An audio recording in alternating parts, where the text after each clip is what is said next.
إن الحمد لله نحمده ونستعينه ونؤمن به ونتوكل عليه ونعوذ بالله من شرور أنفسنا ومن سيئات أعمالنا من يهده الله فلا مضل له ومن يضلل فلا هادي له وأشهد أن لا إله إلا الله وحده لا شريك له وأشهد أن محمدا عبده ورسوله أرسله بالهدى ودين الحق ليظهره على الدين كله ولو كره المشركون اللهم صل على محمد وعلى آل محمد كما صليت على إبراهيم وعلى آل إبراهيم إنك حميد مجيد وبارك على محمد وعلى آل محمد كما باركت على إبراهيم وعلى آل إبراهيم إنك حميد مجيد أما بعد فإن خير الحديث كتاب الله فأحسن الهدي هدي محمد صلى الله عليه وسلم وشر الأمور محدثاتها وكل محدثة بدعة وكل بدعة ضلالة وكل ضلالة في النار يا أيها الذين آمنوا اتقوا الله حق تقاته ولا تموتن إلا وأنتم مسلمون أعوذ بالله من الشيطان الرجيم بسم الله الرحمن الرحيم شهر رمضان الذي أنزل فيه القرآن هدى للناس وبينات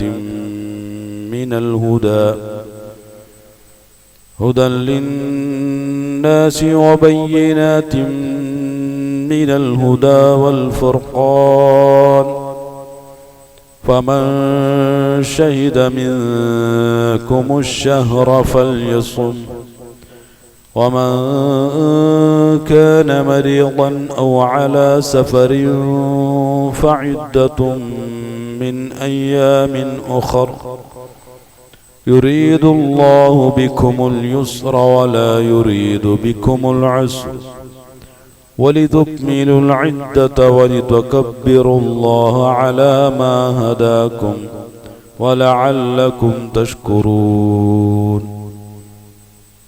പ്രിയമുള്ള സഹോദരങ്ങളെ സഹോദരിമാരെ, അല്ലാഹുവിൻ്റെ കൽപ്പന നിർദ്ദേശങ്ങളെ അങ്ങേറ്റവും സൂക്ഷ്മതയോടുകൂടി കൈകാര്യം ചെയ്യണമെന്നും തഖ്വയിൽ കൊണ്ട് ജീവിതത്തെ ചിട്ടപ്പെടുത്തണമെന്നും എന്നോട് നിങ്ങളോടും ആദ്യമായി ഉണർത്തുകയാണ്. അല്ലാഹുവിൻ്റെ കൽപ്പന നിർദ്ദേശങ്ങളെ ജീവിതത്തിൽ അഖിലം പാലിക്കുകയും അല്ലാഹുവിൻ്റെ തൃപ്തിയോടുകൂടി ഒരു മുഹ്സിനായി മുത്തഖിയായി മരണം വരെ ജീവിക്കുവാനും അവസാന നിമിഷത്തിൽ അതേ അവസ്ഥയിൽ തന്നെ ഒരു മുവഹിദായി അള്ളാഹുവിൻ്റെ അടുക്കലേക്ക് കലിമത്തു ഷഹാദ ഉച്ചരിച്ചുകൊണ്ട് മരണപ്പെടുന്ന സജ്ജനങ്ങളുടെ കൂട്ടത്തിൽ ഉൾപ്പെടുത്തി അള്ളാഹു നമ്മെ ഏവരെയും അനുഗ്രഹിക്കുമാറാകട്ടെ. രണ്ടാമത്തെ സൂറത്തായ സൂറത്തുൽ ബഖറയുടെ 185 ആയത്ത് നാം ഒന്ന് പരിശോധിച്ചു നോക്കിയാൽ അല്ലാഹു സുബ്ഹാനഹു വ തആല നമ്മെ ബോധ്യപ്പെടുത്തുന്ന ഒരു വിഷയം, അഊദു ബില്ലാഹി മിനശ് ശൈത്വാനിർ റജീം, ശഹ്റു റമളാൻ അല്ലദീ ഉൻസില ഫീഹിൽ ഖുർആനു ഹുദൽ ലിന്നാസി വബയ്യിനാത്തിൻ മിനൽ ഹുദാ വൽ ഫുർഖാൻ. റമളാൻ മാസം എന്നാൽ ആ മാസത്തിലാണ് നാം ഖുർആനിനെ അവതരിപ്പിച്ചിട്ടുള്ളത്.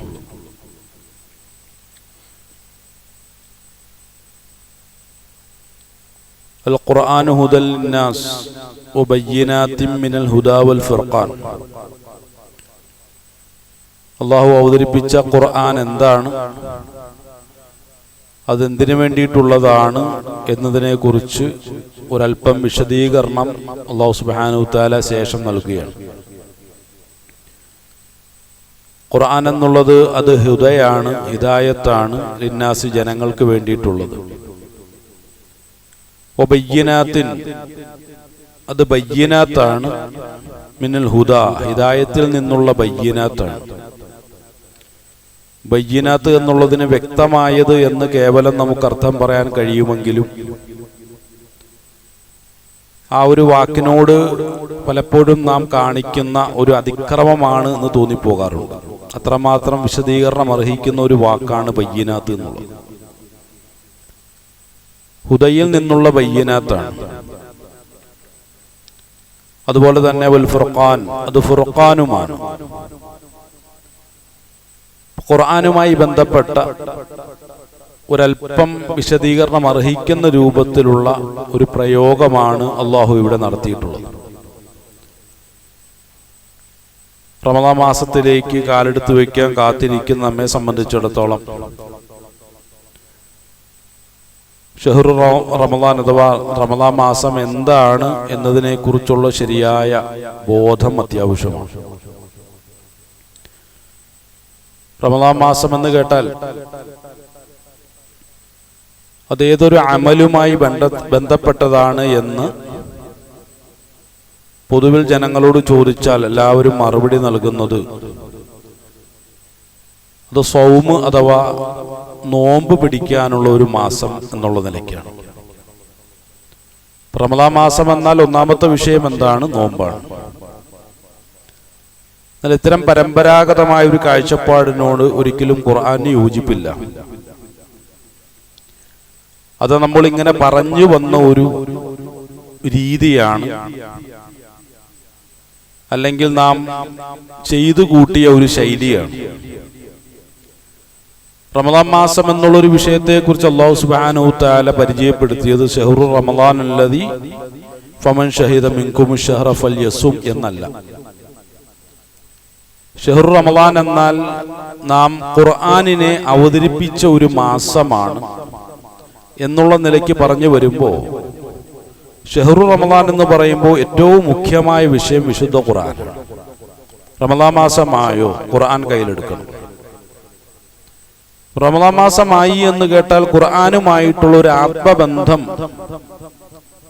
മറ്റുള്ള മാസങ്ങളെക്കാൾ കൂടുതലായി നിനക്കുണ്ടാകേണ്ടതുണ്ട് എന്നുള്ളതാണ് അതിന്റെ താല്പര്യം. എന്തുകൊണ്ട് അങ്ങനെ പറഞ്ഞു എന്നുള്ളതാണ്.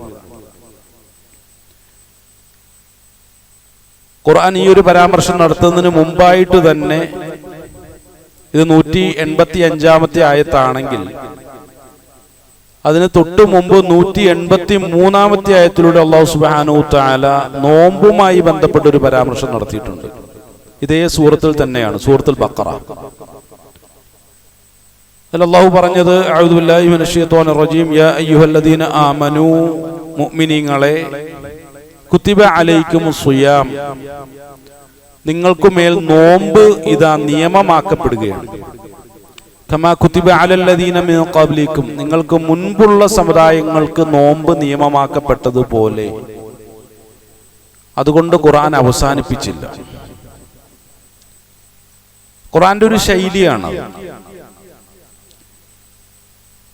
പരിപൂർണ വ്യക്തിത്വത്തെ ഉൾക്കൊള്ളുന്ന ഓരോ ആളുകളുടെയും ഒരു ശൈലി ഖുർആൻ പലപ്പോഴും പ്രകടിപ്പിക്കാറുണ്ട്.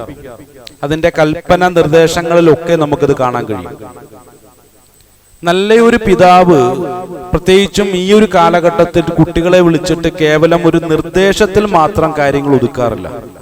ഇന്നത്തെ കുട്ടികളുടെ ഒരു പ്രത്യേകത, കാലഘട്ടത്തിന്റെ ഒരു പ്രത്യേകതയായി സോഷ്യോളജിസ്റ്റുകളും സൈക്കോളജിസ്റ്റുകളും വ്യക്തമാക്കാറുണ്ട്. റീസണബിൾ ആണെന്നാ പറയുക അവരുടെ ഭാഷയിൽ. റീസണബിൾ ആണ്. എന്താണ് അതുകൊണ്ട് ഉദ്ദേശിക്കുന്നത്? അവർക്ക് എല്ലാ കാര്യത്തിനെയും റീസൺ അറിയണം. പഴയകാലത്ത് ഒരു പിതാവ് പുത്രനോട് അല്ലെങ്കിൽ പുത്രിയോട് ഒരു നിർദ്ദേശം കൊടുത്താൽ തിരുവായിക്ക് എതിർവായില്ല എന്നുള്ള നിലയ്ക്ക് അത് അതേപടി പാലിക്കുമായിരുന്നു. അത് ശരിയായൊരു നിലപാടായിരുന്നു എന്നുള്ളത് മറ്റൊരു വിഷയമാണ്. അത് ഏറ്റവും ശരിയായൊരു നിലപാടായിരുന്നു എന്നുള്ള നിലയ്ക്ക് പലപ്പോഴും അത്തരം പെരുമാറ്റങ്ങളെ നമ്മൾ ഉയർത്തി സംസാരിക്കാറുണ്ട്, അല്ലെങ്കിൽ പുകഴ്ത്തി സംസാരിക്കാറുണ്ട്. പഴയ കാലഘട്ടത്തിലാണോ പുതിയ കാലഘട്ടത്തിലാണോ കൂടുതൽ ബുദ്ധി പ്രവർത്തിക്കുന്നത് എന്ന് ചോദിച്ചാൽ അവിടെ കാലഘട്ടത്തെക്കുറിച്ച് അപഗ്രഥനം നടത്താത്ത കേവലം മനുഷ്യരല്ല മറുപടി പറയേണ്ടത്. കാലഘട്ടത്തെക്കുറിച്ച് അപഗ്രഥിക്കുകയും അതിന്റെ പ്രത്യേകതകളെക്കുറിച്ച് ശാസ്ത്രീയമായ രൂപത്തിൽ വിലയിരുത്തുകയും അതിനെക്കുറിച്ച് പഠിക്കുകയും ചെയ്യുന്ന വിദഗ്ധരായിട്ടുള്ള സോഷ്യോളജിസ്റ്റുകളും സൈക്കോളജിസ്റ്റുകളുമാണ് ആ വിഷയത്തിൽ മറുപടി പറയേണ്ടത്. കാരണം പഠനം നടത്തിയിട്ടുള്ളത് അവരാണല്ലോ. ഇൽമുള്ളവർ സംസാരിക്കട്ടെ. ഇൽമില്ലാത്തവർ, ഇൽമുള്ള ആളുകൾ പറയുന്നത് കേട്ട് പഠിക്കുക, മനസ്സിലാക്കുക, വേണമെങ്കിൽ ജീവിതത്തിൽ പകർത്താം. ജീവിതത്തിൽ പകർത്തിയാൽ അതിൻ്റെതായിട്ടുള്ള വിജയങ്ങൾ ജീവിതത്തിൽ കൊയ്യുകയും ചെയ്യാം. അതാണ് അതിൻ്റെ ഒരു പ്രത്യേകത. പറഞ്ഞു വരുന്നത് ഇന്നത്തെ തലമുറയുടെ പ്രത്യേകത എന്ന് പറയുമ്പോൾ ചോദ്യങ്ങൾ ചോദിക്കും. ഒരു നിർദ്ദേശം കൊടുത്താൽ എന്തിനു വേണ്ടിയിട്ടാണെന്ന് ചോദിക്കും. പലപ്പോഴും പരമ്പരാഗതമായിട്ടുള്ള പഴയകാല ഒരു പാരന്റിങ് പരിചയിച്ചിട്ടുള്ള പിതാവിന് പെടും ദേഷ്യം വരും. എന്താണ് എന്ത് ചോദിച്ചാലും കാര്യങ്ങൾ അന്വേഷിക്കുന്നത്, അങ്ങോട്ട് ചെയ്താൽ പോരെ, തിരുവായിക്ക് എതിർവായില്ലെന്ന് പറയുക. പഴയകാല രാജാക്കന്മാരുടെ ഒരു ശൈലിയാണ്, ജനാധിപത്യ വിരുദ്ധമാണ്, അത് നീതികേടാണ്, അന്യായമാണ്. അങ്ങനെ എന്തൊക്കെ തിന്മകളെ നമുക്ക് ഒരുമിച്ച് കൂട്ടാമോ അതിൽ നിന്നും രൂപപ്പെടുന്ന ഒരു അവസ്ഥയാണ് തിരുവായിക്ക് എതിർവായില്ല എന്നുള്ളത്. അത് നീ ചെയ്യണമെന്ന് പറഞ്ഞാൽ എന്തിന് എന്ന് ചോദിച്ചാൽ മാന്യമായ രൂപത്തിൽ ഒരു ഉത്തരം കൊടുക്കാൻ പ്രാപ്തരായിരിക്കണമെന്നാണ്. ഇത് ഖുർആന്റെയും ഹദീസിന്റെ ഒരു കാഴ്ചപ്പാടാണ്. അത്തരം ചോദ്യങ്ങൾ ചോദിക്കുന്നത് തെറ്റാണ് എന്നൊന്നും റസൂലുള്ളാഹി സ്വല്ലല്ലാഹു അലൈഹി വസല്ലം പറഞ്ഞിട്ടുമില്ല. കാര്യങ്ങൾക്ക് വ്യക്തത ഉണ്ടാകണം എന്നുള്ളത് ഇസ്ലാമിന്റെ ഒരു നിർദ്ദേശമാണ്. അതിൽപ്പെട്ട ഒരു പ്രയോഗമാണ് ബയ്യിനാത്ത്. വ്യക്തതയുണ്ടായിരിക്കണം, ശാസ്ത്രീയമായിരിക്കണം, ഫിലോസഫിക്കലായിരിക്കണം, എല്ലാ നന്മകളെയും ഉൾക്കൊള്ളുന്ന ഒന്നായിരിക്കണം. എന്ത്? എന്റെ നിർദ്ദേശം. അത് ഖുർആൻ എന്നെ പഠിപ്പിക്കുകയാണ്. അതിന്റെ കാരണം ചോദിച്ചാൽ എനിക്ക് പറയാൻ കഴിയണം. അത്രമാത്രം ആ നിർദ്ദേശത്തെ കുറിച്ച് എനിക്ക് ബോധമുണ്ടായിരിക്കണം, തിരിച്ചറിവുണ്ടായിരിക്കണം, കാഴ്ചപ്പാടുണ്ടായിരിക്കണം, എല്ലാം വ്യക്തമായിരിക്കണം, ബയ്യിനാത്തായിരിക്കണം. ഇത് ഖുർആൻ പഠിപ്പിക്കുന്ന കാര്യമാണ്. അതിനെ എതിർത്തത് കൊണ്ട് കാര്യമില്ല. എതിർക്കാം, പക്ഷെ കുഴപ്പമൊന്നുമില്ല. പക്ഷെ എതിർത്തത് കൊണ്ട് ഒരു നന്മയും ജീവിതത്തിൽ ഉണ്ടാകാനില്ല, തിന്മകളല്ലാതെ. ഇപ്പൊ ഖുർആനോട് നമുക്കൊന്ന് ചോദിക്കാം, പടച്ചവനെ നീ നോമ്പ് പിടിക്കാൻ പറഞ്ഞല്ലോ, എന്തിനു വേണ്ടിയിട്ടാണ്? അള്ളാഹുവിനോട് ചോദിക്കാനുള്ള ഒരു സാധ്യത അള്ളാഹു ഇട്ടിട്ടുണ്ടോ ഇല്ലയോ എന്നുള്ളതാണ് നമ്മൾ അവിടെ പരിശോധിക്കേണ്ടത്. ഖുർആനിലെ ആയത്തുകൾ റീസണബിൾ ആണ്. എല്ലാ ആയത്തുകളും റീസണബിൾ, കാലഘട്ടത്തെ ഉൾക്കൊള്ളുന്ന റീസണബിൾ ആയിട്ടുള്ള ആയത്തുകളാണ് അല്ലാഹു സുബ്ഹാനഹു വ തആല വിശുദ്ധ ഖുർആൻ ഉടനീളം അവതരിപ്പിക്കുന്നത്. അതിനെ നിരോധിക്കുന്നില്ല, എതിർക്കുന്നില്ല. പരമ്പരാഗതമായ കാഴ്ചപ്പാടുകൾ അതിനെതിരെ ശക്തമായ രൂപത്തിൽ അതിനെതിരെ പ്രതികരിക്കുമ്പോഴും വിശുദ്ധ ഖുർആൻ അംഗീകരിക്കുകയാണ്. റീസണബിൾ ആയിരിക്കണം അത് എല്ലാം. അള്ളാഹുവിന്റെ റീസൺ പറയുന്നു. എന്തിനെന്ന് ചോദിച്ചാൽ അള്ളാഹുവിന്റെ കാരണം പറയുന്നു. നോമ്പ് പിടിക്കുന്നത് എന്തിനു വേണ്ടിയിട്ടെന്നുള്ളത് ചോദിച്ചു പറഞ്ഞുതരാം. ലഅല്ലക്കും തഖ്തഖൂൻ, തഖ്വ ഉണ്ടാകുന്നതിന് വേണ്ടിയിട്ടാണ്. അപ്പൊ നോമ്പ് പിടിക്കുന്നത് തഖ്വ ഉണ്ടാകാൻ വേണ്ടിയിട്ടാണ്. എല്ലാ കാര്യങ്ങൾക്കും നിർദ്ദേശങ്ങൾക്കും ഖുർആനോട് ചോദിച്ചാൽ കൃത്യമായ മറുപടി ഖുർആൻ നൽകുമെന്നുള്ളതാണ് ഖുർആന്റെ പ്രത്യേകത. അതുകൊണ്ടാണ് ബയ്യിനാത്ത് എന്ന് പ്രത്യേകം ആദ്യം തന്നെ പറഞ്ഞത്. അത് ബയ്യിനാത്താണ്. അതുകൊണ്ട് എന്ത് ചെയ്യണം? ചോദ്യം ചോദിച്ചാൽ ഉത്തരം ഉണ്ടായിരിക്കണം, നിർബന്ധമാണ്. ഇപ്പൊ നോമ്പ് എന്തിനു വേണ്ടി പിടിക്കുന്നു? തഖ്വ ഉണ്ടാകാൻ വേണ്ടിയിട്ടാണ്. തഖ്വയും ഖുർആനും തമ്മിലുള്ള ബന്ധം എന്താണ്? അല്ലാഹു സുബ്ഹാനഹു വ തആല ഖുർആനെ കുറിച്ച് ഈ ഒരു ആയത്തിൽ പരാമർശിച്ചപ്പോ പ്രത്യേകമായിട്ട് ഹിദായത്തിനെ കുറിച്ച് പറഞ്ഞപ്പോൾ പറഞ്ഞെന്താണ്? മിനൽ ഹുദാ വൽ ഫുർഖാൻ എന്ന് പറഞ്ഞു. അത് ഹിദായത്ത് നൽകുന്നതുമാണ്, നന്മ തിന്മകളെ വേർതിരിക്കുന്ന ഒന്നാണ് വിശുദ്ധ ഖുർആൻ. അല്ലെങ്കിൽ അങ്ങനെയുള്ള സാഹചര്യങ്ങൾ മനുഷ്യനിൽ ഉണ്ടാക്കുന്നു. നന്മ തിന്മകളെ വേർതിരിക്കുക അതൊരു മനുഷ്യന് നേടാൻ കഴിയുന്ന വലിയൊരു കഴിവാണ്. ഇത് ശരിയല്ല, ഇത് ശരിയാണ് എന്ന് വേർതിരിച്ചറിയാനുള്ള കഴിവുണ്ടെങ്കിൽ ഏത് മേഖലയിലാണോ ഓരോരോ മനുഷ്യരും പ്രവർത്തിച്ചുകൊണ്ടിരിക്കുന്നത് ആ രംഗത്ത് അവന് വിജയിക്കാൻ സാധിക്കും എന്നാണ്. കച്ചവട രംഗത്താണ്. കാലോചിതമായിട്ടുള്ള ഏറ്റവും അപ്ഡേറ്റഡ് ആയിട്ടുള്ള കൺസെപ്റ്റുകൾ ബിസിനസ് മാനേജ്മെന്റ് സ്റ്റഡീസിൽ ഇന്ന് ചർച്ച ചെയ്യപ്പെടുന്നുണ്ട്. ഇന്നത്തെ കാലഘട്ടത്തിൽ ഒരു കച്ചവടം വിജയിക്കണമെങ്കിൽ ഇന്ന നിയമങ്ങൾ നിങ്ങൾ പാലിച്ചേ പറ്റൂ. അതുമായി ബന്ധപ്പെട്ട ട്രെയിനിങ് മേഖലകളിൽ അതിന്റെ മാസ്റ്റേഴ്സ് അവിടെ പങ്കെടുക്കുന്ന കച്ചവടക്കാരായിട്ടുള്ള ആളുകൾക്കൊക്കെ കൃത്യമായ നിർദ്ദേശങ്ങളായിട്ട് കൊടുക്കുകയാണ്.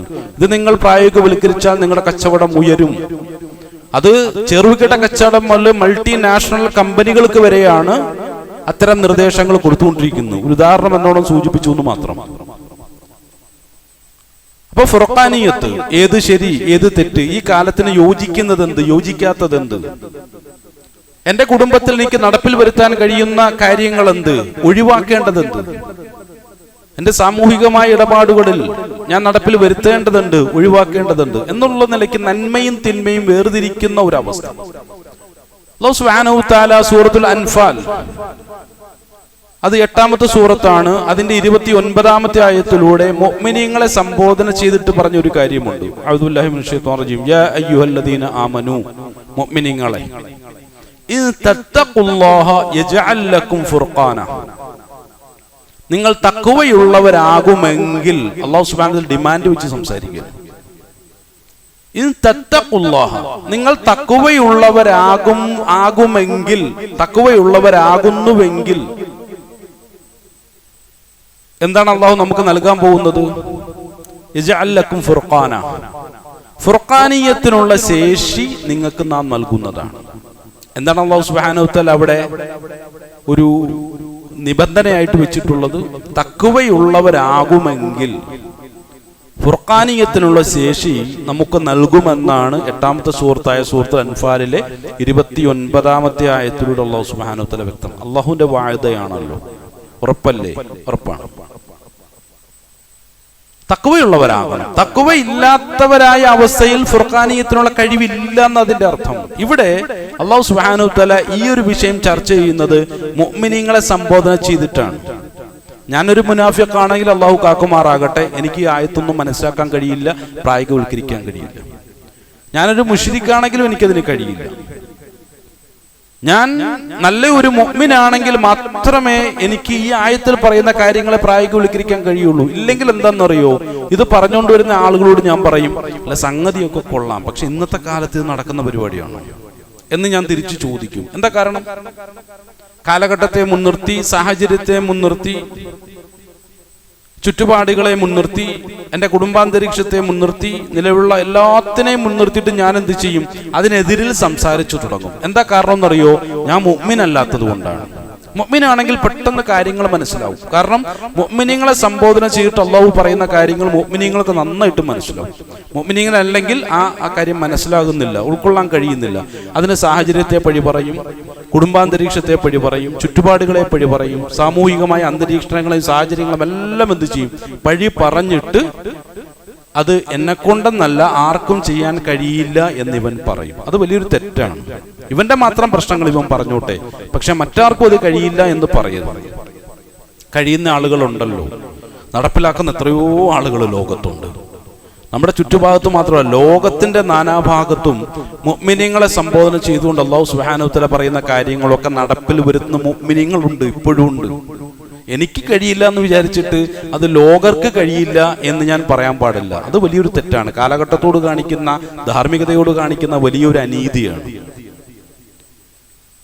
അപ്പൊ ഞാൻ മുഅ്മിനാണെങ്കിൽ അല്ലാഹ് പറഞ്ഞ ഈ ഒരു നിർദ്ദേശത്തെ എനിക്ക് പ്രായോഗികവൽക്കരിക്കാൻ കഴിയും. എന്താ പറഞ്ഞത്? ഇൻ തത്തഖുല്ലാഹ യജ്അൽ ലക്കും ഫുർഖാന, നീ തഖ്വയുള്ളവനാണെങ്കിൽ ഫുർഖാനിയത്തിനുള്ള കഴിവ് അല്ലാഹു സുബ്ഹാനഹു വ തആല നൽകുകയും വയുകഫിറു അൻകും സയ്യിആതികും, സ്വാഭാവികമായും നിന്റെ ജീവിതത്തിൽ സംഭവിച്ചു പോയ തെറ്റുകളുണ്ടല്ലോ, അതെല്ലാം അല്ലാഹു സുബ്ഹാനഹു വ തആല പൊറുത്തു തരും, മായ്ച്ചു നീക്കി തരും എന്നാണ്. വയഗ്ഫിർ ലക്കും, പാപങ്ങളൊക്കെ പൊറുത്തു തരികയും ചെയ്യും. വല്ലാഹു ദുൽ ഫദ്ലിൽ അദീം. അതിനു മുമ്പുള്ള നിന്റെ അവസ്ഥ എന്തായിരുന്നാലും കുഴപ്പമില്ല. പക്ഷെ ഇന്നത്തെ നിന്റെ അവസ്ഥ ഒരു മുത്തഖിയുടെ അവസ്ഥയാണെങ്കിൽ നിനക്ക് ഫുർഖാനിയത്തിലുള്ള കഴിവും തരും, അതുപോലെ തന്നെ നിന്റെ എല്ലാ പാപങ്ങളും പൊറുത്തു തരും, അതുപോലെ തന്നെ നിന്റെ പാപങ്ങളെയൊക്കെ അല്ലാഹു സുബ്ഹാനഹു വ തആല മായ്ച്ചു കളയുന്നതാണ്. ആ ഒരു അവസ്ഥയിലേക്ക് എത്തിപ്പെടണമെങ്കിൽ നമുക്ക് വേണ്ടത് തഖ്വയാണ്. അല്ലാഹു സുബ്ഹാനഹു വ തആല നോമ്പ് നിയമമാക്കപ്പെട്ടതിലൂടെ, ആ നോമ്പ് അനുഷ്ഠിക്കുന്നതിലൂടെ നമുക്കുണ്ടാകുന്ന നേട്ടമായിട്ട് പറഞ്ഞതും തഖ്വയാണ്. അപ്പൊ നോമ്പുകളൊക്കെ പിടിച്ച് വ്രതങ്ങളൊക്കെ അനുഷ്ഠിച്ച് ഒരു മുത്തഖിയായി മാറാൻ നമ്മെ കൊണ്ട് സാധിക്കുന്നുണ്ടോ എന്നുള്ള ഒരു പരിശോധന നടത്തലാണ് ഒരു നോമ്പുകാരനെ സംബന്ധിച്ചിടത്തോളം ഏറ്റവും പ്രധാനമായിട്ടുള്ളത്. എന്തിനാണ് അള്ളാഹു ഈ നോമ്പ് പിടിപ്പിക്കുന്നത്? തഖ്വയുള്ളവനാകാൻ വേണ്ടി. എന്തിനെയാണ് തഖ്വയുള്ളവനാക്കുന്നത്? ഫുർഖാനിയത്തിലുള്ള ശേഷി ഉണ്ടാകാൻ വേണ്ടി. സുബ്ഹാനല്ലാഹ്, നമ്മൾ ചിന്തിച്ചു നോക്കുക. ആ പ്രവർത്തികൾക്കിടയിലൂടെയാണ് അല്ലാഹു സുബ്ഹാനഹു തആല ഒന്നാമത്തെ പ്രശ്നമായിട്ട് ഖുർആനെ അവതരിപ്പിക്കുന്നത്. അപ്പൊ ഖുർആൻ എല്ലാവർക്കും മനസ്സിലാകുമോ? ഒരിക്കലും ഇല്ല. എല്ലാവർക്കും ഉൾക്കൊള്ളാൻ കഴിയുമോ? ഒരിക്കലും ഇല്ല. പലപ്പോഴും മുസ്ലിം സമുദായത്തിനിടയിൽ ഉണ്ടാകുന്ന വലിയ പരാതിയാണ്, എന്താണ് ആളുകളൊക്കെ ഇങ്ങനെ? എല്ലാവരും തെറ്റ് ചെയ്യുന്നു, തെറ്റിന്റെ വഴികളിലാണ്. ഖുർആൻ പറഞ്ഞിട്ട് മനസ്സിലാവുന്നില്ല, എല്ലാം പരമ്പരാഗതമായ കാഴ്ചപ്പാടിലാണ്. വലിയ പരാതികളും പ്രതിഷേധങ്ങളൊക്കെ നടന്നുകൊണ്ടിരിക്കുകയാണ്. ഖുർആൻ തന്നെ കാരണങ്ങൾ പറഞ്ഞല്ലോ. മുഅ്മിൻ അല്ലെങ്കിൽ ഇതിൽ പറയുന്ന ഒന്നും അവർക്ക് മനസ്സിലാക്കാനും കഴിയില്ല, പ്രായോഗികവൽക്കരിക്കാനും കഴിയില്ല. ഖുർആനിക വിരുദ്ധമായ രൂപത്തിലല്ലേ അവർക്ക് പ്രവർത്തിക്കാൻ കഴിയൂ. അല്ലാഹു സുബ്ഹാനഹു വ തആല മറ്റൊരു ആയത്തിലൂടെ പറഞ്ഞു, അഊദു ബില്ലാഹി മിനശ് ശൈത്വാനിർ റജീം, 47ാമത്തെ സൂറത്തുൽ മുഹമ്മദിലെ 25ാമത്തെ ആയത്താണ്. അഊദു ബില്ലാഹി മിനശ് ശൈത്വാനിർ റജീം. ഇന്നല്ലദീന ഇർതദ്ദു അലാ അദ്ബാരിഹിം മിൻ ബഅദി മാ തബയ്യന ലഹുമുൽ ഹുദ ശൈത്വാനു സവ്വല ലഹും വ അംലാ ലഹും. ഒരു വിഭാഗം ആളുകളുണ്ട്, അവരുടെ രീതി എന്താണെന്ന് അറിയുമോ? ഇർതദ്ദു അലാ അദ്ബാരിഹിം, ഖുർആന്റെ വഴികളിൽ നിന്നും ബഹുദൂരം പിന്നോക്കം പോകും. നേരത്തെ പറഞ്ഞതുപോലെയാണ്. കാലഘട്ടം പ്രശ്നമാണ്, കുടുംബാന്തരീക്ഷം പ്രശ്നമാണ്, സാമൂഹികമായ നിലവിലുള്ള പശ്ചാത്തലവും എല്ലാം പ്രശ്നമാണ്. ഇതൊന്നും നടപ്പിലാക്കാനൊന്നും കഴിയില്ല. അന്ന് 1500 വർഷങ്ങൾക്ക് മുമ്പ് 6ാം നൂറ്റാണ്ടിലും 7ാം നൂറ്റാണ്ടിലും ഒക്കെ ചിലപ്പോൾ സാധ്യമായിരിക്കാം. പക്ഷെ ഇന്നത്തെ കാലത്ത് സാധ്യമല്ല എന്ന് പറയുന്ന ഒരു മാനസികാവസ്ഥയുള്ള ആളുകൾ. അത് ഞാനാണെങ്കിൽ എന്നെ കുറിച്ചാണ് അള്ളാഹു ഇവിടെ പറയുന്നത്. അല്ലാതെ അത് പള്ളിക്ക് പുറത്തുള്ള കുറെ ആളുകളിലേക്കൊന്നും വിരൽ ചൂണ്ടേണ്ട ആവശ്യമില്ല. പലപ്പോഴും അങ്ങനെയാണല്ലോ. എന്നെക്കുറിച്ച് ഞാൻ സംസാരിക്കുക, ഖുർആൻ എന്നോടാണ് സംവദിച്ചുകൊണ്ടിരിക്കുന്നത്. അല്ലാതെ പൊതുസമൂഹത്തെ കുറിച്ചുള്ള ചർച്ച നടത്തല്ല ഖുർആൻ ചെയ്തുകൊണ്ടിരിക്കുന്നത്. എന്നോട് പറയാണ്, നീയാണോ ഇയാൾ, നീയാണോ ഇയാൾ? ഇന്നല്ലദീന ഇർതദ്ദു അലാ അദ്ബാരിഹിം. ഖുർആനുമായി ബന്ധപ്പെട്ട കാര്യങ്ങളെ കുറിച്ച് പറയുമ്പോൾ, ആദരവായ റസൂലുള്ളാഹി സ്വല്ലല്ലാഹു അലൈഹി വസല്ലമയുമായി ബന്ധപ്പെട്ട ചർച്ചകൾ നടത്തുമ്പോൾ ഇതൊന്നും ഇന്നത്തെ കാലത്ത് പ്രായോഗികമല്ല എന്ന് പറഞ്ഞിട്ട് ആ മേഖലയിൽ നിന്നും പിന്തിരിഞ്ഞ് ഇന്നത്തെ കാലത്തിൽ പ്രായോഗികമാണെന്ന് പറയുന്ന നിന്റെ കേവല ചിന്തകളിൽ നിന്ന് രൂപപ്പെടുന്ന കുറെ ആശയങ്ങളെയും മുൻനിർത്തിക്കൊണ്ട് ജീവിതത്തിന്റെ വഴിത്താരകളെ കെട്ടിപ്പടുക്കുന്ന നീയാണോ ഇയാൾ? അല്ലാഹു പറയുന്നു, മിൻ ബഅദി മാ തബയ്യന ലഹുമുൽ ഹുദ. ഹിദായത്തിന്റെ ഖുർആനികമായ ഹദീസിന്റേതായ വഴികളിൽ നിന്നും ബഹുദൂരം പിന്നോക്കം പോകുന്ന, അത് വ്യക്തമാക്കപ്പെട്ടതിന് ശേഷവും ആ അവസ്ഥയിൽ പോകുന്ന ഒരു വ്യക്തിയാണ് നിങ്ങളെങ്കിൽ അശ്ശൈത്വാനു സവ്വല ലഹും വ അംലാ ലഹും. അല്ലാഹു സുബ്ഹാനഹു വ തആല പറയുകയാണ്, എന്തുകൊണ്ടാണ് ഇങ്ങനെ ഒരു ശൈലി ഇവർ സ്വീകരിക്കാനുള്ള കാരണം എന്ന് ചോദിച്ചാൽ, അവരുടെ മനസ്സുകളിൽ വ്യാമോഹങ്ങൾ കൂടിക്കൊണ്ടിരിക്കുകയാണ്. ഭൗതികതയോടുള്ള വല്ലാത്ത താല്പര്യം, വ്യാമോഹങ്ങൾ കൂട്ടിയിട്ടുകൊണ്ടിരിക്കുകയാണ്. ആരാ ചെയ്തെന്നറിയോ? ഇബ്ലീസിന്റെ പ്രവൃത്തിയാണ്. ശൈത്വാനു സവ്വല ലഹും വ അംലാ ലഹും. അവരുടെ മനസ്സുകളിൽ ഇബ്ലീസ് വ്യാമോഹങ്ങൾ നീട്ടിയിട്ട് കൊടുക്കുകയും അങ്ങനെ ഇബ്ലീസ് പതുക്കെ പതുക്കെ അവനെന്ത് ചെയ്യും? ഇത്തരം ചില ചിന്തകൾ അവരുടെ മനസ്സിൽ ഇട്ട് കൊടുക്കും. നീ നല്ല ബുദ്ധിയുള്ള ഒരു മനുഷ്യനല്ലേ, നല്ല കാഴ്ചപ്പാടുള്ള ഒരു വ്യക്തിയല്ലേ, ഈ ഖുർആനും ഹദീസും എന്നൊക്കെ പറഞ്ഞ് നടക്കാൻ പറ്റുമോ? ഇതൊക്കെ ചുമ്മാ പറയാൻ കൊള്ളാവുന്നേ ഉള്ളൂ, പക്ഷെ പ്രായോഗികതയൊന്നും നടപ്പിലാവുകയില്ല എന്നുള്ള നിലയ്ക്ക് നമ്മുടെ ബുദ്ധിയെക്കുറിച്ച് നമ്മെ ബോധ്യപ്പെടുത്തും, നമ്മുടെ കഴിവിനെ കുറിച്ച് നമ്മെ ബോധ്യപ്പെടുത്തും. നല്ല കാര്യങ്ങൾ മാത്രമാണ് ഇബ്ലീസ് പറയുക. പലപ്പോഴും നമ്മൾ ഇബ്ലീസിനെ കുറിച്ച് പരിചയപ്പെട്ടിട്ടുള്ളത് തിന്മകൾ നമ്മളിൽ പ്രേരിപ്പിച്ചുകൊണ്ടിരിക്കുന്ന ഒരു വ്യക്തിയാണെന്നാണ്. പക്ഷെ തിന്മകൾ നമ്മളിൽ എങ്ങനെയാണ് ഇബ്ലീസ് പ്രേരിപ്പിക്കുന്നത് എന്നും അവന്റെ ഇടപെടൽ ഏത് രൂപത്തിലാണെന്നും മനഃശാസ്ത്രപരമായി പലപ്പോഴും മനസ്സിലാക്കുന്ന വിഷയത്തിൽ മുസ്ലിം സമുദായം പരാജയപ്പെട്ടു പോയിട്ടുണ്ട് എന്നുള്ളതാണ് പലപ്പോഴും എന്റെ ചെയ്തികൾ കാണുമ്പോൾ തോന്നിപ്പോവുക. ഇബ്ലീസ് ഇന്നേവരെ എന്നോട് മോശമാണ് എന്ന് തോന്നുന്നൊന്നും എന്നോട് പറഞ്ഞിട്ടില്ല.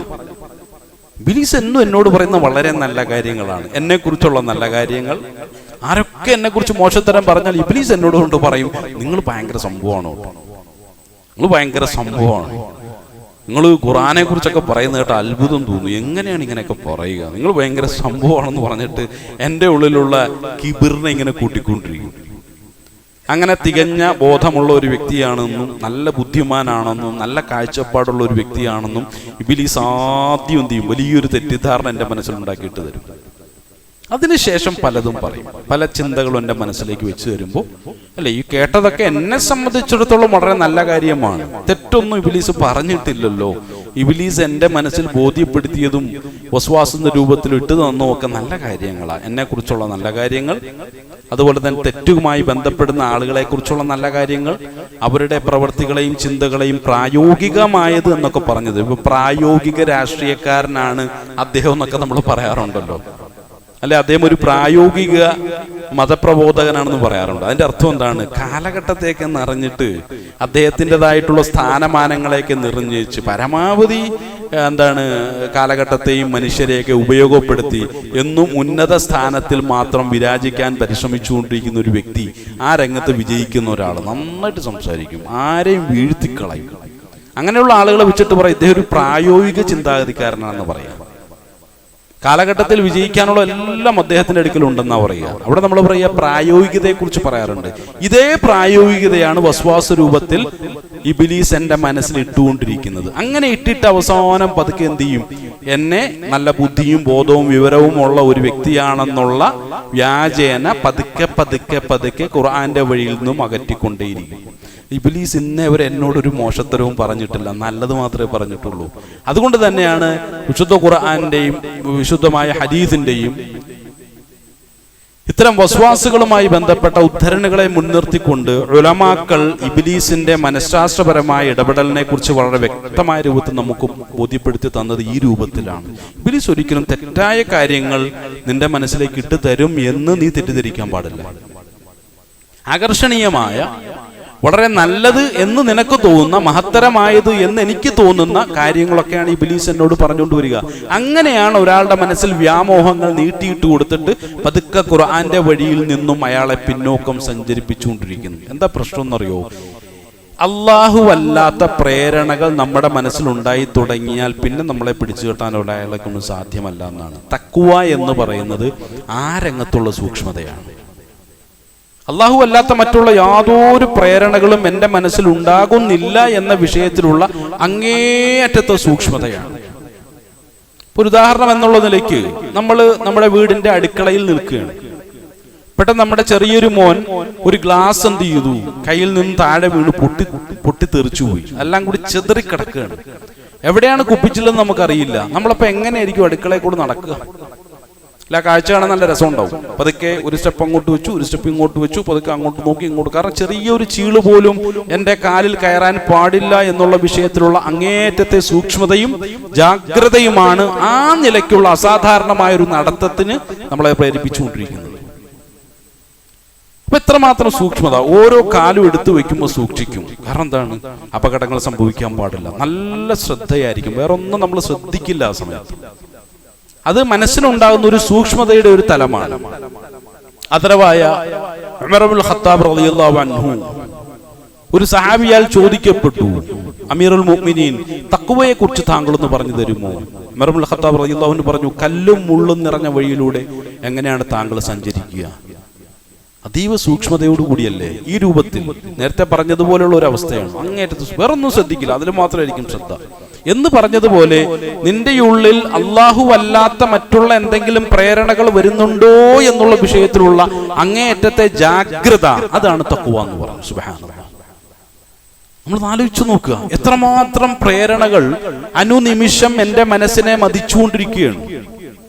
ഞാൻ ഓരോരോ കാര്യങ്ങൾ ചെയ്ത് കൂട്ടിക്കൊണ്ടിരിക്കുമ്പോൾ ആ പ്രവൃത്തിയിലേക്ക് എന്നെ നയിച്ചതിന്റെ പിന്നിലുള്ള പ്രേരണകളെ തിരിച്ചറിയാതെ, അത് പൈശാചികമാണോ എന്ന് തിരിച്ചറിയാതെ ഞാൻ ഓരോന്ന് ചെയ്ത് കൂട്ടിക്കൊണ്ടിരിക്കുകയാണ്. ആ ചെയ്ത് കൂട്ടിക്കൊണ്ടിരിക്കുന്ന ഓരോരോ അബദ്ധങ്ങളെയും ആരെങ്കിലും ഒന്ന് ചൂണ്ടിക്കാട്ടിയാൽ അത് അബദ്ധമല്ല, സുബദ്ധമായിരുന്നു എന്ന് സ്ഥാപിക്കുന്നതിന് വേണ്ടിയിട്ടുള്ള എൻ്റെ ശ്രമങ്ങൾ, എൻ്റെ ബുദ്ധി, എൻ്റെ കഴിവ്, എൻ്റെ ശേഷി, എൻ്റെ കാഴ്ചപ്പാട്, എൻ്റെ അനുഭവങ്ങളെല്ലാം ഞാൻ എടുത്തു നിരത്തും. എന്നിട്ടാണ് എന്നെ ഞാൻ ന്യായീകരിച്ചുകൊണ്ടിരിക്കുന്നത്. ഈ ന്യായീകരണം നടക്കുന്നിടത്തോളം കാലം ഞാൻ പരാജയത്തിലേക്കാണോ വിജയത്തിലേക്കാണോ എന്ന് ചോദിച്ചാൽ, ഒരു ഉദാഹരണം, ഞാൻ ഒരു സ്ഥാപനത്തിൽ ജോലി ചെയ്യുന്ന ഒരു ജോലിക്കാരനാണെന്ന് വിചാരിക്കുക. ഇപ്പൊ സ്ഥാപന മേധാവികൾ നോക്കുമ്പോൾ എൻ്റെ ഭാഗത്ത് ഒരുപാട് തെറ്റുകളുണ്ട്. ഈ തെറ്റുകളൊക്കെ ഒന്നൊന്നായി എന്നോട് ചൂണ്ടിക്കാണിക്കും. അതെന്തുകൊണ്ടാണോ ഞാൻ അങ്ങനെ ചെയ്തത്, ഞാൻ ഇങ്ങനെ എന്ന് പറഞ്ഞിട്ട് ഓരോ സന്ദർഭങ്ങളും ഞാൻ ന്യായീകരിച്ചുകൊണ്ടിരിക്കുകയാണ്. നമ്മൾ മുമ്പ് പലപ്പോഴും ചർച്ച ചെയ്തിട്ടുള്ളതുപോലെ ഇബ്ലീസിനോട് അല്ലാഹു സുബ്ഹാനഹു വ തആല എന്തുകൊണ്ടാണ് സുജൂദ് ചെയ്യാതിരുന്നതെന്ന് ചോദിച്ചപ്പോ ഇബ്ലീസ് ചെയ്ത ഒരു പരിപാടി ഉണ്ടല്ലോ. പറഞ്ഞു വന്നപ്പോ നിങ്ങൾക്കാണ്, അല്ലാഹുവേ നിനക്കാണ് തെറ്റ് സംഭവിച്ചത് എന്ന് പറയുന്ന അവസ്ഥ വരെ എത്തി ഇബ്ലീസിന്റെ ന്യായം. എനിക്കല്ല പടച്ചവനെ തെറ്റ് പറ്റിയത്, നഅൂദുല്ലാഹ്, പടച്ചവൻ കാക്കട്ടെ, നിനക്കാണ് തെറ്റ് സംഭവിച്ചത് എന്ന് പറയുവോളം ഇബ്ലീസ് എന്ത് ചെയ്തു? അതിനെ ന്യായീകരിച്ചു. ഈ ഒരു ശൈലി ജീവിതത്തിൽ ഞാൻ സ്വീകരിച്ചിട്ടുണ്ടെങ്കിൽ എല്ലാവരാലും എന്ത് ചെയ്യും? ഞാൻ വെറുക്കപ്പെടും. കാരണം എന്ത് തെറ്റ് ചെയ്താലും ആര് ബോധ്യപ്പെടുത്തിയാലും 100 ന്യായങ്ങൾ പറഞ്ഞിട്ട് അതിനെ ന്യായീകരിച്ചുകൊണ്ടേയിരിക്കും. ഒരു സ്ഥാപനത്തിൽ ജോലി ചെയ്യുന്ന ഒരു വ്യക്തിയാണെന്നുണ്ടെങ്കിൽ തെറ്റുകൾ ചെയ്തുകൊണ്ടേയിരിക്കും, ആവർത്തിച്ചുകൊണ്ടേയിരിക്കും. സ്ഥാപനത്തിന് അധികാരികൾ വന്നിട്ട് ഓരോ പ്രാവശ്യം എന്നെ ബോധ്യപ്പെടുത്തും, ഞാൻ ന്യായീകരിച്ച് അവിടെ അങ്ങനെ നിൽക്കും. കുറെ കഴിയുമ്പോഴത്തേക്കും എന്ത് ചെയ്യും? ഞാനൊരു കുഴപ്പക്കാരനായ, ഒരു സ്ഥലത്തും കൊള്ളാത്ത ഒരു വ്യക്തിയായിട്ട് ഞാൻ അധപ്പതിച്ചു പോകും. ഇതാണ് ഇബിലീസിയൻ ആറ്റിറ്റ്യൂഡ് നമ്മുടെ ജീവിതത്തിൽ സ്വീകരിച്ചു കഴിഞ്ഞാൽ സംഭവിക്കുന്ന വലിയൊരു അപകടം. അതേ സമയത്ത് എനിക്കൊരു തെറ്റ് സംഭവിച്ചു. അപ്പോൾ ഒരു വ്യക്തി എന്നോട് വന്നിട്ട് പറഞ്ഞു, നിങ്ങൾ ചെയ്ത് തെറ്റാണ് കേട്ടോ. ഞാൻ അതിനെ ന്യായീകരിക്കാതെ, പഠിച്ചവനെ തെറ്റായി പോയല്ലോ, ന്യായീകരിക്കാതെ ഇബിലീസിന്റെ മോഹവലയത്തിലൊന്നും പെടാതെ അവന്റെ വ്യാമോഹങ്ങൾ നീട്ടിയിട്ട് തരാൻ അവൻ ശ്രമിക്കുമ്പോഴും ഇല്ല, എൻ്റെ ഭാഗത്ത് സംഭവിച്ച തെറ്റ് തന്നെയാണ്. എൻ്റെ ഭാര്യ വന്നിട്ട് പറഞ്ഞു, നിങ്ങൾ അങ്ങനെ ചെയ്ത് കാണിച്ച് ശരിയായില്ല കേട്ടോ എന്ന് പറയുമ്പോൾ ഇബിലീസിന്റെ മോഹവലയത്തിലൊന്നും പെടാതെ സോറി കേട്ടോ, എൻ്റെ ഭാഗത്ത് അറിയാതെ ഒരു തെറ്റ് സംഭവിച്ചതാണെന്ന് ഏറ്റുപറയാൻ, തുറന്നു പറയാനുള്ള ഒരു വിശാലമായ മനസ്ഥിതി ഞാൻ കാണിച്ചാൽ എൻ്റെ മനസ്സിലുള്ള പ്രേരണ അള്ളാഹുവിൻ്റെതാണ്.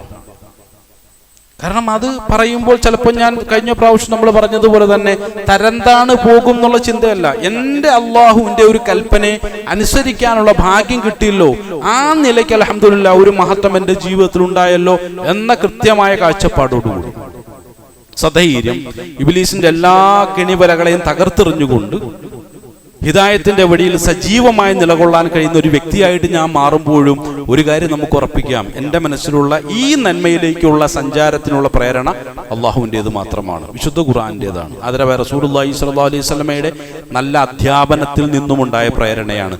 അത് അള്ളാഹുവിൻ്റേതാണ്, മറ്റൊന്നിൽ നിന്നുമല്ല എന്ന് നമുക്ക് ഉറപ്പിക്കാൻ സാധിക്കും. ഇതാണ് പ്രിയമുള്ളവരെ തഖ്വ.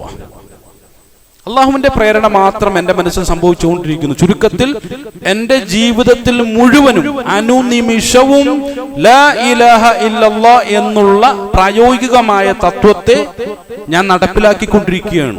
ഓരോ സമയത്തും എനിക്ക് ചിന്തകൾ ഉണ്ടാകുന്നു, താല്പര്യങ്ങൾ ഉണ്ടാകുന്നു, പ്രേരണകൾ ഉണ്ടാകുന്നു.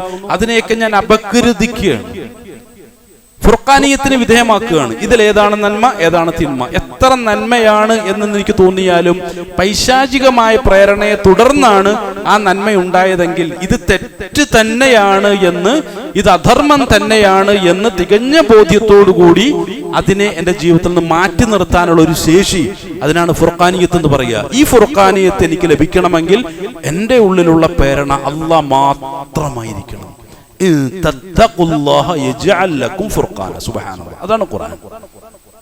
നിങ്ങൾക്ക് തഖ്വയുണ്ടോ, ഫുർഖാനിയത്തിനുള്ള കഴിവ് ഞാൻ തരാം എന്ന് ഖുർആൻ പറഞ്ഞതിന്റെ പ്രായോഗികത ഇവിടെയാണ്.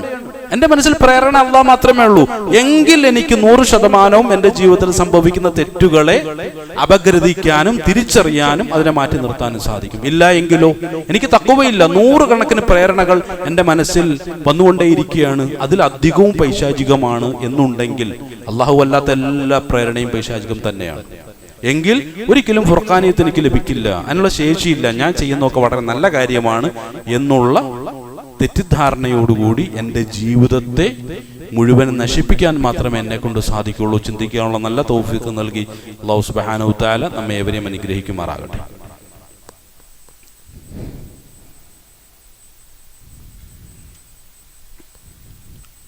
അൽഹംദുലില്ലാഹി റബ്ബിൽ ആലമീൻ, അസ്സലാത്തു വസ്സലാമു അലാ അഷ്റഫിൽ മുർസലീൻ വഅലാ ആലിഹി വസഹ്ബിഹി അജ്മഈൻ, അമ്മാ ബഅദ്. അള്ളാഹുവിൻ്റെ കൽപ്പനകളെ ശിരസാവഹിച്ചുകൊണ്ട് ജീവിതത്തെ മുന്നോട്ട് നയിക്കണമെന്നും തഖ്വയിൽ കൊണ്ട് ജീവിതത്തെ ചിട്ടപ്പെടുത്തണമെന്നും രണ്ടാമതൊന്നുകൂടി ഉണർത്തുകയാണ്. വിശുദ്ധമായ റമളാൻ മാസത്തിൻ്റെ പ്രത്യേകതയായിട്ട് അല്ലാഹു സുബ്ഹാനഹു തആല ആദ്യമായിട്ട് പറഞ്ഞത് വിശുദ്ധ ഖുർആനെ നാം അവതരിപ്പിച്ച മാസം എന്നുള്ള നിലയ്ക്കാണ്. അതുമായി ബന്ധപ്പെട്ട് അള്ളാഹു പറഞ്ഞത് ഇത് മനുഷ്യർക്ക് മാർഗദർശനമായിട്ട് നാം നൽകിയ ഒരു വേദഗ്രന്ഥമാണ്. ഈ ഒരു വേദഗ്രന്ഥത്തെ ഒരു മനുഷ്യന് മാർഗദർശനമാക്കാൻ സാധിക്കണമെങ്കിൽ വ്രതമനുഷ്ഠിച്ച് തഖ്വയുള്ളവനായി അവൻ മാറണം. അപ്പൊ നോമ്പിലെ ഓരോരോ വ്രതങ്ങളും അല്ലെങ്കിൽ നോമ്പ് അനുഷ്ഠാനങ്ങളും നമ്മുടെ ജീവിതത്തിൽ സംഭവിച്ചുകൊണ്ടിരിക്കുകയാണ്. അപ്പോൾ നാളെ ഇൻഷാ അല്ലാഹ് 1ാമത്തെ നോമ്പാണെങ്കിൽ നമ്മൾ നാളെ നോമ്പ് പിടിക്കും. അപ്പം ആ ഒരൊറ്റ ദിവസം നമ്മുടെ ജീവിതത്തിൽ ഉണ്ടാക്കുന്ന മാറ്റങ്ങൾ എന്തൊക്കെയായിരിക്കും? നമ്മൾ അതിനെ ഒന്ന് വിലയിരുത്തി നോക്കുക. വെറുതെ ഇങ്ങനെ നോമ്പ് പിടിക്കുന്നു, പോകുന്നു, ഓടുന്നു, ചാടുന്നു, അവസാനം നിലാവ് കാണുന്നു, പെരുന്നാളിന് വേണ്ടി വലിയ അത്യാഹ്ലാദം കാണിക്കുന്നു, അതൊന്നും അല്ല ശരിക്കും പറഞ്ഞാൽ. നോമ്പിന്റെ പ്രായോഗികത ഇതൊന്നും അല്ല. ഓരോ ദിവസവും നമ്മൾ അപഗ്രഥിക്കുകയാണ്. പടച്ചവനെ, ഇന്നത്തെ ഈ ഒരൊറ്റ നോമ്പ് കൊണ്ട് എന്തൊക്കെയാണ് എൻ്റെ ജീവിതത്തിൽ സംഭവിച്ചത്, എന്തൊക്കെ മാറ്റങ്ങൾ, ഖുർആനുമായി എത്രമാത്രം എനിക്ക് എടുക്കാൻ സാധിച്ചിട്ടുണ്ട്. അത് കേവലം ഒരു ഖത്മുൽ ഖുർആനിൽ മാത്രം പരിമിതപ്പെടുത്തേണ്ട ഒന്നല്ല. വളരെ സ്നേഹത്തോടുകൂടി പറയുകയാണ്. തെറ്റുണ്ടെങ്കിൽ നിങ്ങൾ എന്നോട് മാപ്പാക്കി. 5 ഖത്തം തീർത്തു ഒരു വ്യക്തി, 5 ഖത്തം തീർത്തു. ഫുള്ള് ഞാൻ 5 ഖത്തമുൽ ഖുർആൻ പൂർത്തീകരിച്ചു, 5 പ്രാവശ്യവും ഖുർആനെ ആവർത്തിച്ചു മുഴുവനായിട്ട്. അദ്ദേഹത്തോട് ചോദിച്ചു, അള്ളാഹ് നിങ്ങളോട് പറഞ്ഞ ഒറ്റ കാര്യം പറയാമെന്ന് ചോദിച്ചു. ഒരു റമദാനിൽ 5 ഖത്തമുകൾ തീർത്ത ആളോട് ചോദിച്ചു, സ്നേഹത്തോട് തന്നെ, അള്ളാഹു നിങ്ങളോട് പറഞ്ഞ ഒരു കാര്യം പറയാം, ഒരൊറ്റ നിർദ്ദേശം പറഞ്ഞാൽ മതി. അദ്ദേഹം അന്തം വിട്ട് നിൽക്കുകയാണ്. ഞാൻ 5 ഖത്തമുകൾ തീർത്ത് ഇങ്ങനെ ഓതിപ്പോയതാണ്, പക്ഷെ അതിനുള്ളിലുള്ള എന്താണെന്നൊന്നും എനിക്ക് മനസ്സിലായില്ല. ഇതാണോ അള്ളാഹു പ്രേരിപ്പിച്ച് നമ്മളൊന്ന് പരിശോധിക്കാൻ വേണ്ടി പറഞ്ഞതാണ്. ആദരവായ റസൂലുള്ളാഹി സ്വല്ലല്ലാഹു അലൈഹി വസല്ലമയുടെ സന്തത സഹചാരിയായ അബൂബക്കർ സിദ്ദീഖ് റളിയല്ലാഹു അൻഹു ഖുർആനെ എങ്ങനെ സമീപിക്കണമെന്ന് ശരിയായ രൂപത്തിൽ മനസ്സിലാക്കിയത് ഉറ്റ സുഹൃത്തായ ആദരവായ റസൂലുള്ളാഹി സ്വല്ലല്ലാഹു അലൈഹി വസല്ലമയിൽ നിന്ന് തന്നെയാണ്. അവിടുന്ന് പറയുകയുണ്ടായി, അബൂബക്കർ സിദ്ദീഖ് റളിയല്ലാഹു അൻഹു പറയുകയുണ്ടായി, ഖുർആൻ എത്ര കൂടുതൽ ഓതാം എന്നുള്ളതല്ല എൻ്റെ വിഷയം, ഓരോ ആയത്തുകളെ കുറിച്ചും കൂടുതൽ എത്രമാത്രം ചിന്തിക്കാം, ഓരോ ആയത്തുകളെയും എൻ്റെ ജീവിതത്തിൽ എത്രമാത്രം പ്രായോഗികവൽക്കരിക്കാം, അതാണ് എൻ്റെ വിഷയം. അല്ലാതെ ഓതി പോകുക എന്നുള്ളതല്ല. പ്രിയമുള്ളവരെ, ഖുർആനുമായിട്ടുള്ളൊരു ആത്മബന്ധം, ഓരോ സൂറത്തുകളെയും നമ്മൾ മനസ്സിലാക്കുക. ചെറിയ ചെറിയ സൂറത്തുകൾ എടുത്താലും മതി, വലിയ വലിയ സൂറത്തുകളൊന്നും എടുത്തോളൊന്നുമില്ല. ചെറിയ ചെറിയ സൂറത്ത്, ഹിഫ്ളുള്ള ഒരുപാട് സൂറത്ത് ഉണ്ടാവില്ല. അപ്പോൾ സൂറത്തിന് നാസ് എടുക്കുക. ഒരു ഉദാഹരണമായിട്ട് സൂചിപ്പിക്കുക. നാസിലൂടെ അള്ളാഹ്ക്ക് എന്നോട് എന്താ പറയാനുള്ളത്, നാസിലൂടെ അള്ളാഹ്ക്ക് എന്നോട് എന്താ പറയാനുള്ളത്, ഇന്ന കാര്യങ്ങളാണ് പറയാനുള്ളത്. അടുത്ത സൂറത്ത് എടുക്കുക, സൂറത്തുൽ ഫലഖ് എടുക്കുക, അതിലൂടെ അള്ളാഹുവിന് എന്നോട് എന്താ പറയാനുള്ളത്, അതിനെ നമ്മൾ മനസ്സിലാക്കുക. ചെറിയ ചെറിയ രൂപത്തിലുള്ള പഠനങ്ങൾ മതി, വലിയ സംഭവം നമ്മൾ ആക്കേണ്ട ആവശ്യമില്ല. പിന്നെ ഇതിനെക്കുറിച്ച് കൂടുതൽ പഠിക്കാൻ പറ്റുന്ന അവസരങ്ങളൊക്കെ ഉപയോഗപ്പെടുത്തുക. യൂട്യൂബിലേക്ക് നമ്മളൊന്ന് കടന്നു ചെന്നാൽ എത്രമാത്രം ക്ലാസ്സുകളാണ്. സുബ്ഹാനല്ലാഹ്, ഖുർആനുമായി ബന്ധപ്പെട്ട് ഒരുപാട് ചർച്ചകൾ നമുക്ക് ഫ്രീ ആയി കിട്ടുന്ന സമയങ്ങൾ ഉണ്ടാക്കിയെടുക്കുക. ഫ്രീ ആയിട്ട് സമയം കിട്ടാറില്ല, ഉണ്ടാക്കിയെടുക്കുക. എന്നിട്ട് ഖുർആനുമായിട്ട് കൂടുതൽ ബന്ധം സ്ഥാപിക്കുക. അങ്ങനെയുള്ള ഒരു റമളാനാക്കി ഈ ഒരു മാസത്തെ നമ്മൾ മാറ്റിയാൽ നമ്മുടെ ജീവിതത്തിൽ നിന്ന് മാറ്റങ്ങൾ ഉണ്ടാകും എന്നുള്ളതിനെ കുറിച്ച് നമ്മളൊന്ന് പരിശോധിച്ച് നോക്കുക. അപ്പൊ ചുരുക്കത്തിൽ റമളാൻ മാസം എന്ന് പറഞ്ഞാൽ ഒന്നാമത്തെ വിഷയം നോമ്പല്ല, മറിച്ച് ഖുർആനാണ്. ഖുർആൻ പഠിക്കാനായിട്ട് അല്ലാഹു സുബ്ഹാനഹു വ തആല നമ്മുടെ ജീവിതത്തിൽ നല്ലൊരു അവസരം ഉണ്ടാക്കുകയാണ്. കാരണം ഖുർആൻ പഠിക്കുന്ന ഒരാൾക്ക് നിർബന്ധമായി ഉണ്ടായിരിക്കേണ്ട ഒരു ഗുണം ഫുർഖാനിയത്താണ്. അതുകൊണ്ടാണ് ഹുദൽ ലിന്നാസി വബയ്യിനാത്തിൻ മിനൽ ഹുദാ വൽ ഫുർഖാൻ എന്ന് അല്ലാഹു സുബ്ഹാനഹു വ തആല ഖുർആൻ അവതരിപ്പിച്ച റമളാൻ മാസത്തെ കുറിച്ച് പറഞ്ഞപ്പോൾ സൂചിപ്പിച്ചിട്ടുള്ളത്. ഫുർഖാനിയത്ത് നിർബന്ധമാണ്. ഫുർഖാനിയത്ത് എങ്ങനെയാ കിട്ടുക?